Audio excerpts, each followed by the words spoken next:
welcome to my channel, or welcome back to my channel. My name is Bree and today I am back with another care guide video. My last video was a Crested Gecko care guide and today is going to be a ball python care guide video. So if you didn't watch my last video, I will link it down below and you could give it a watch after this one. This video has been highly requested over on my Instagram and I've tried filming it twice already and my camera keeps overheating. So fingers crossed it doesn't overheat again. I'm going to try to get through all this information pretty fast. Like I said, I don't want it to overheat again.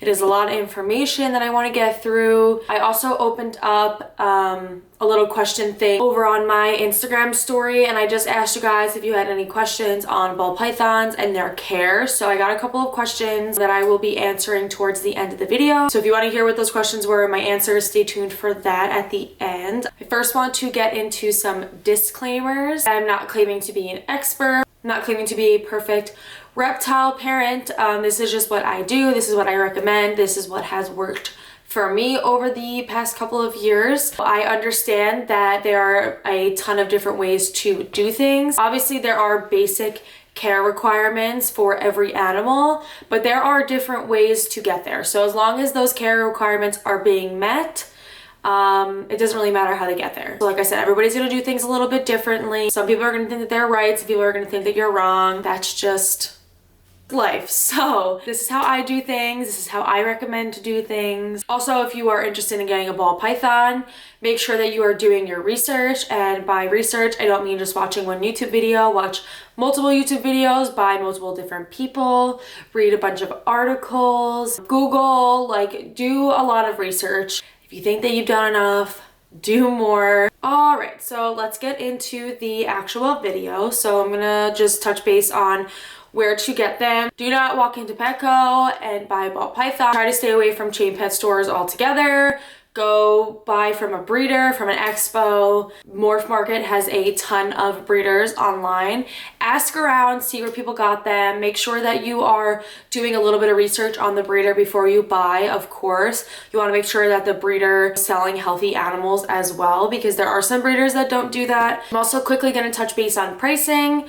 So the morph of the animal is going to change the pricing, same as a Crested Gecko. Different morphs are going to be more expensive depending on how many genes are in the animal, etc, etc. But ball pythons, there are a ton of morphs, so you are guaranteed to find one that you like. There are so many beautiful ones out there. Normals are just as beautiful. Okay, I decided to change positions a little bit. I thought that this lighting was better. But I was talking about normal. So normals are just as beautiful. We wouldn't have gotten where we are in the morph department without normals. So definitely give normals some love. Now we're gonna get into quarantining and bringing the animal home. Just like any reptile, I suggest when you bring them home to make sure that you have the enclosure set up like at least a week prior. Just because the animal is going to be stressed from change of environment, being in the car, like it's all stressful things. You wanna make sure that you have the enclosure set up, that it's running smoothly, all the temperatures are perfect. When you do bring the animal home, you could just put them in the enclosure and leave them alone. I suggest a 10 to 14 day de-stressing period. So just putting them in the enclosure, leaving them alone. Don't try to feed them or handle them, anything like that. Just leave them alone, let them adjust. As far as quarantining, I would only suggest quarantining if you have a collection. So I have a collection, so I quarantine. If you have a collection, I would suggest setting up that enclosure in a separate room. Even if you have like one other reptile, I would still quarantine. This is just so if your new reptile has like mites or anything that can spread to your other reptile, you know ahead of time, because once it spreads, it really is a pain in the ass to take care of, especially mites. Like you just don't want to deal with it. Set up the enclosure in another room, I would say for at least 2 weeks, and just put them on paper towel. Don't put them on substrate because it's easier to see mites on paper towel than it is on substrate. Do like a 10 to 14 day distressing period and then do like a at least 2 week quarantining period. For enclosures, so this is probably like the biggest issue I would say that people like fight over in the ball python community. I personally don't think that there's any wrong or right like enclosure. There's tanks, tubs, PVCs, and rack systems. So I agree with all of them. I think that there's a time and place for all of them. I have my female in a Exotera. I think it's I think it's like a 40-gallon tank, and I have my male ball python in a tub setup. I think that if you have the money and you want like a really nice enclosure, I would do a tank or a PVC.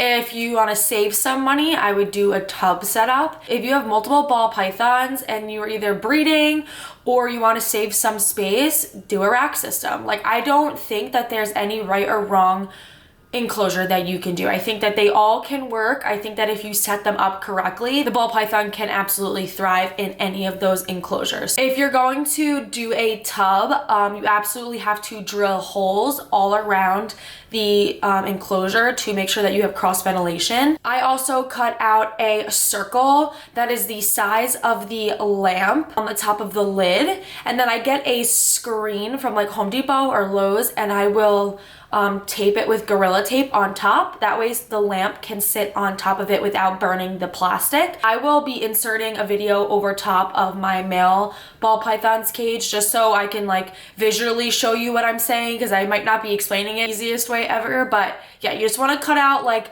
a big enough space so the lamp can get the heat through the tank without burning the plastic. But the only con with the tub is like, it doesn't look as nice. You can't really see inside of the enclosure, but the pros are it holds humidity better.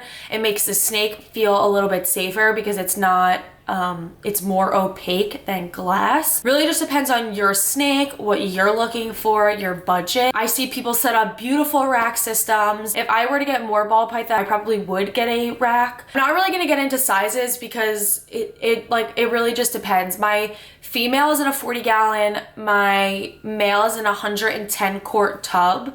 But like I said, it really just depends if you're doing a PVC, if you're doing a rack system, anything like that. So bedding, I use cypress mulch or forest floor.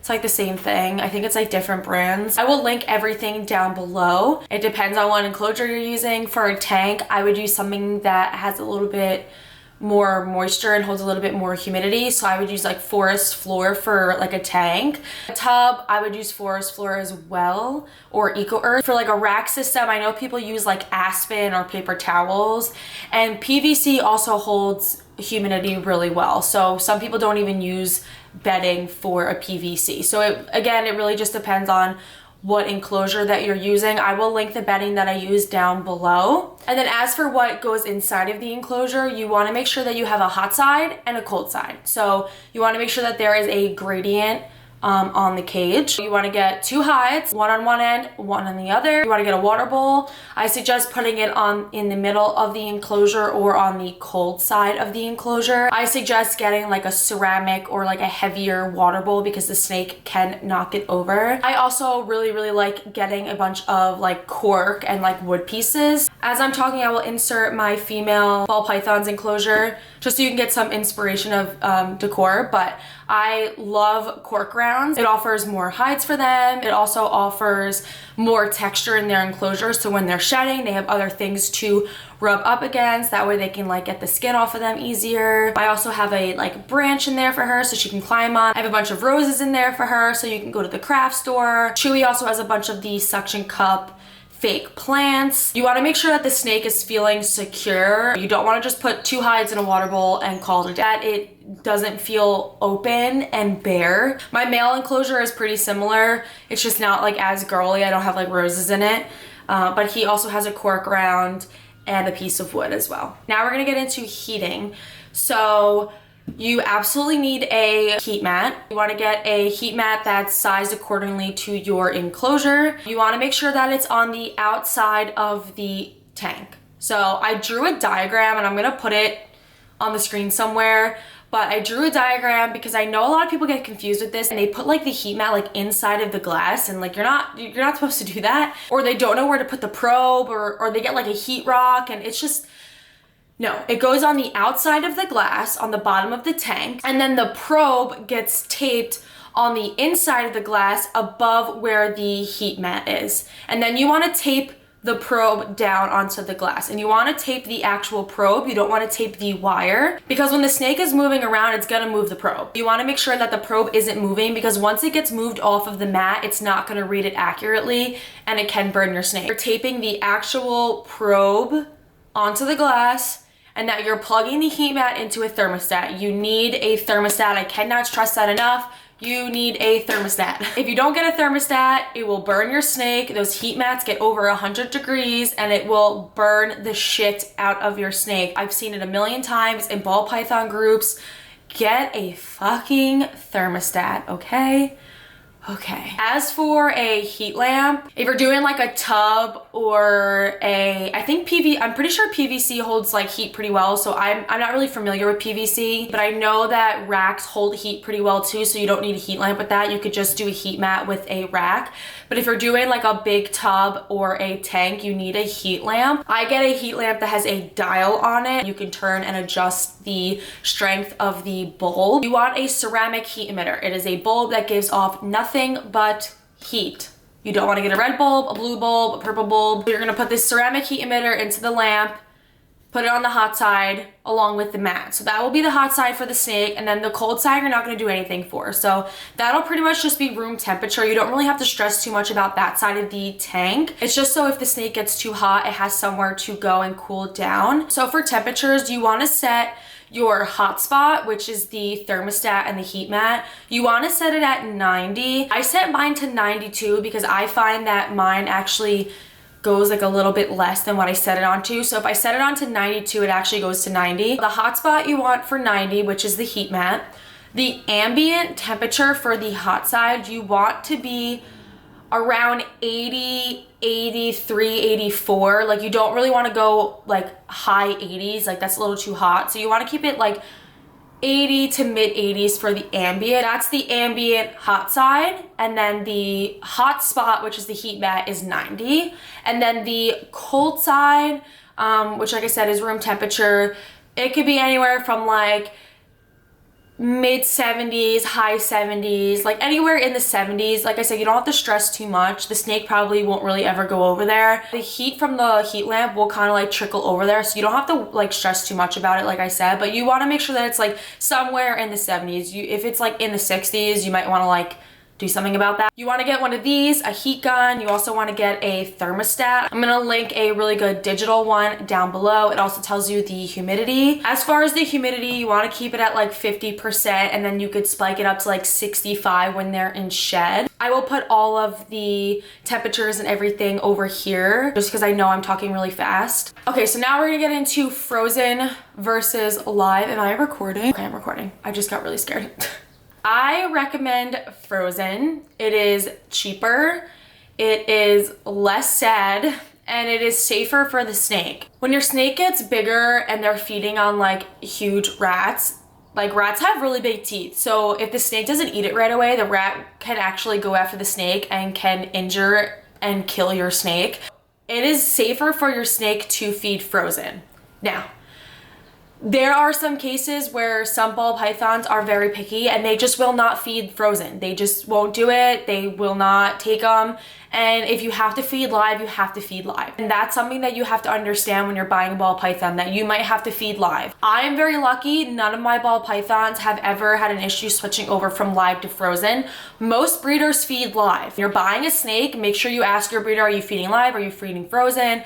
When is the last time they ate? What size food are they eating? Those are all questions that you should be asking your breeder. But none of my snakes have had an issue switching over from live to frozen. As soon as I got them, they switched right over, no problem. Like I said, it's cheaper and it's safer. If you can switch them over to frozen, absolutely do that. But there are some circumstances where the ball python is just not going to take frozen, and that's okay. I mean, it's a circle of life. You got to do what you got to do. Try to switch them over to frozen, but if it won't, then you're going to have to feed live, and I mean, it is what it is. That's also your choice. If you want to feed live, that's totally up to you. I'm just telling you guys my opinion. I'm not saying that if you feed live that you're wrong.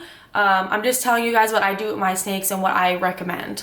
When to feed. I'm feeding my female right now. She's over like 2 years. I'm feeding her like every 2 weeks. I would say when they're babies, I would feed every week, every 7 days. And then I would slowly start moving to 2 weeks. Once they get full grown, I would feed them once a month. So babies do 7 days. And then like subadults do like 10 to 14 days, and then adults do once a month. Breeders feed their adult females like they power feed the shit out of them because they want to breed them. Power feeding does shorten their lifespan. What size to feed your snake? So the thickest part of your snake's body is the size of the rat or mouse that you should feed. If your snake's thickest part of his body is this big, that's the size of the rat or mouse that you're going to feed the snake. I mean, it's pretty self-explanatory. Some people weigh out their rats, and I think it's like there's like some percentage that you can do. It's like this percent of the snake is how much grams the rat should be. I don't do it that way. I just do like the thickest part of the body, and it's always worked for me. Rats versus mice.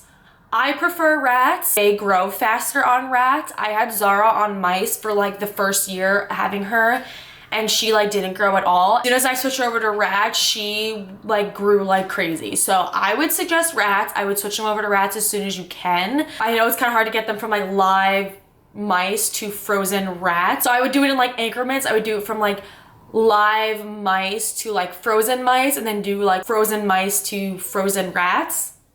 Does that make sense? I hope that makes sense. Just try to switch them over to rats as soon as you can because they just grow better on rats. And how to thaw the mice or rat. I get a bowl that I only use to thaw the rats out in, and I put very, very hot water, and I will put the rat in there, and then every like 25 minutes I will empty out the water and then refill it with hot water. And I just keep doing that until the rat is completely like soft. Like there's obviously the skull isn't gonna be like soft because it's a skull, but I wait until it's like pretty squishy. It usually takes about like 45 minutes-ish for like a medium-sized rat to thaw for me. Some people defrost in cold water. I defrost in hot water. My pinkies for my sand boa take like 15 minutes, like not even, to thaw out because they're like this big. So it really just depends on the size of the rat that you're feeding, but you just want to make sure that it's pretty squishy all throughout and that it's not frozen, and that you're not feeding your snake like a half frozen rat.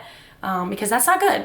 As far as handling, like I said in my last video, reptiles don't like to be handled. They tolerate handling. Same thing for ball pythons.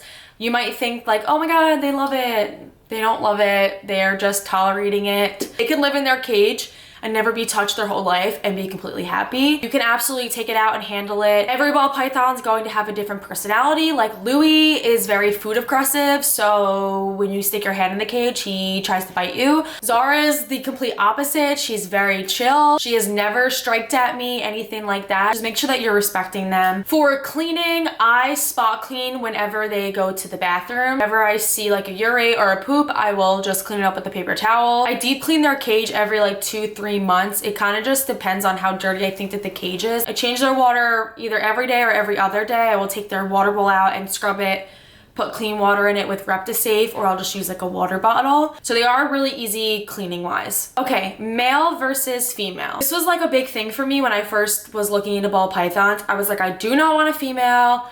They get way too big for me. I want a male. And then my first ball python was a female. Males obviously do get smaller and females obviously get bigger. Females, you're looking at like 4 to 5 feet, and males get about 3 to 4. That's just generally. Like there are some males that will get 5 feet, and there are some females that will get 6 feet. It really just depends if you want a little bit bigger of a snake or if you want a little bit smaller of a snake. I really don't think it matters. Like honestly, like a foot or two is like not that big of a difference. I don't know. It really just depends if you want a male or a female. Like I really think sex only matters if you're trying to breed. Yeah, it's totally up to you if you want a male or female, but females do get bigger. So now I'm going to get into the questions, and let me just pull them up really quick. Somebody said, blacking out sides of the tank, is it necessary? So you can absolutely do this. People tend to do this when they're like new ball python owners and they're getting like a juvenile ball python. So it tends to make the snake less stressed because they feel more safe. It's totally up to you if you want to do this. I didn't do that with my ball pythons. I started both my ball pythons out in tubs. So the tubs, like I said before, are more opaque. So they probably felt safer in that anyway because it's not as see-through. I don't think that you have to do it, but you can absolutely do it. I think that it does make a difference. Feeding in or out of the enclosure. Okay, so this is also a big thing. I feel like I used to only feed outside of the enclosure because of what other people said. It's one of those things, you do whatever you feel is better. So I feed my sand boa outside of his enclosure still, only because he's on aspen and I don't want him to ingest the substrate because sand boas pull their prey under the substrate. Okay, my camera shut off again. So now we're back. We were talking about feeding in or outside of the enclosure. Saying that I feed my sand boa outside of the enclosure because of the substrate, but my ball pythons I feed inside of the enclosure. I used to feed them outside of the enclosure when I lived at my old house because I had room for a feeding tub. So I would take them out of their enclosure, put them into the feeding tub, and then I would, after they were done eating, I would put them back into their cage. So I think that you can absolutely do that. You do have to be very, very careful when you are putting them back into their enclosure. You don't want to squeeze them. You want to like scoop them up flat and then like place them into their enclosure. You don't want them to like regurgitate their food. If you're kind of nervous, just feed them inside their enclosure. I don't think it makes them cage aggressive. Some people will probably disagree with me on that, but in my experience, it hasn't. There is no right or wrong way. I was told misting is bad for ball pythons. Is this true? I don't think misting is a good way to raise the humidity in the enclosure. Misting is only going to raise the humidity for a short amount of time. It's going to spike the humidity for short periods and then it's gonna dry out. So if you are having humidity issues, you need to change something. You need to change the substrate, you need to change the enclosure, you need to change the environment, maybe get a bigger water dish. Something like that. I find that my humidity tends to drop really low when my bedding dries out. So like I said earlier, I use forest floor and that comes like pretty moist in the bag. It tends to dry out over time just because there is heat in the enclosure. When it gets really dry and the humidity starts to drop, I will take everything out of the enclosure and I will take a cup of water and I will pour it all over the substrate and then I will mix the substrate around. You want to make sure you're not making it wet, because if it's too wet and the snake is on wet substrate for too long, they can get scale rot. You want to make sure that it's just moist enough that it can raise the humidity, but you want to make sure that it's not too wet to where they're getting scale rot. Ranking in ease of care compared to some other snakes, comparison to your sand boa, I have a big interest in them too. So I think that they are a little bit more care than a sand boa. My sand boa is so easy just because I don't have to check the temperatures as much and I don't have to worry about humidity. I think that a sand boa is just a little bit easier in care. Are they as picky and stubborn as people tend to say with eating, etc.? So in my experience, no, but I know that they can be. I know that people deal with them going in strike, like eating strikes, like around the winter time. None of mine, thankfully, have done that, but they absolutely can. If you are not giving them the right enclosure, they can get stressed, which can cause them to stop eating. Things like that, they can make them go into feeding strikes. In my personal experience, no. How low of a temperature can they tolerate? So I think that as long as they have their heat mat, they're okay. So sometimes I'll get home and their hot side ambient is like 75 and my boyfriend like freaks out and I'm like, it's okay, like they have their hot spot, they're in their warm hide with their heat mat, like they're okay.